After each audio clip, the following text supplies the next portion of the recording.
Marriage à la mode by Katherine Mansfield. The short story is set in 1920s England. The tone of the tale shifts between nostalgia, longing, and a growing sense of dread. The mood evolves from sentimentality and fond recollections to tension and discomfort as William's thoughts change by the end of the story. À la mode is a French phrase that means in fashion or according to the latest fashion and was first introduced in English by John Selden in his book titled Laws of England, published in 1649. Later, Marriage à la mode comprises a series of 6 paintings created by the English painter William Hogarth from 1743 to 1745. Displayed in the National Gallery in London, these paintings serve as a sharp critique of 18th-century hasty marriages for financial gain or social standing.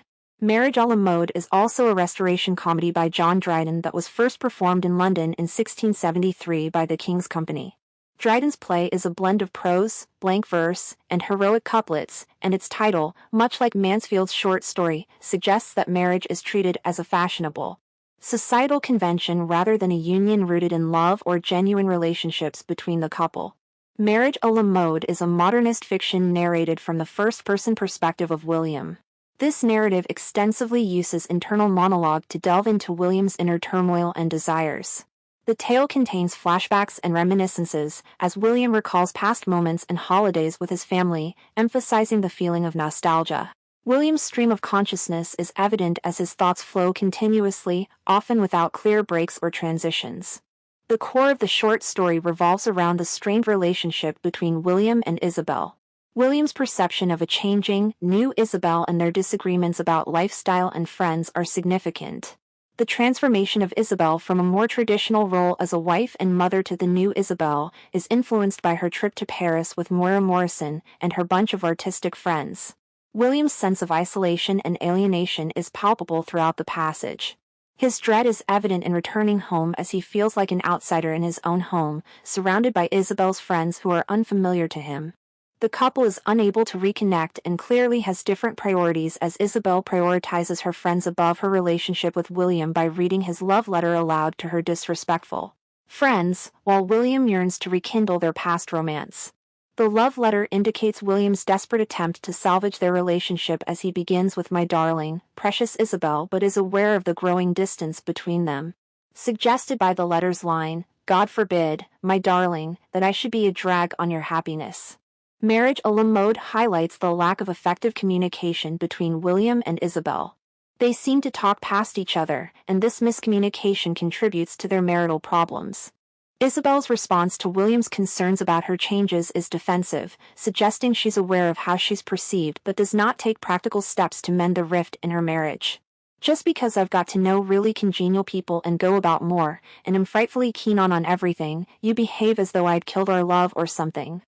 Isabel feels misunderstood and accused of changing, while William struggles to express his concerns without being insulting. The presence of Isabel's friends, their lifestyle, and attitudes may symbolize the influence of social class and peer pressure on individual choices and relationships. Isabel's friend Moira Morrison plays a significant role in shaping her new identity. Moira's influence and the trip to Paris are catalysts for her transformation into the new Isabel, which is driven by materialism, socializing with friends, and a focus on external appearances. Isabel's association with her friends has led to a shift in her lifestyle, which includes entertaining them in their spacious home, offering them fruit gifts meant for her children, prioritizing swimming trips above spending time with her husband, and reading aloud to them her husband's intimate love letter at their behest. Her reaction of laughter after reading William's love letter aloud is a clear attempt at masking her true feelings and conforming to the expectations of her friends. William's desire to maintain a connection with his wife and children through sentimental gestures, like the letter and bringing fruits, reflects nostalgia and the longing for a past that has changed.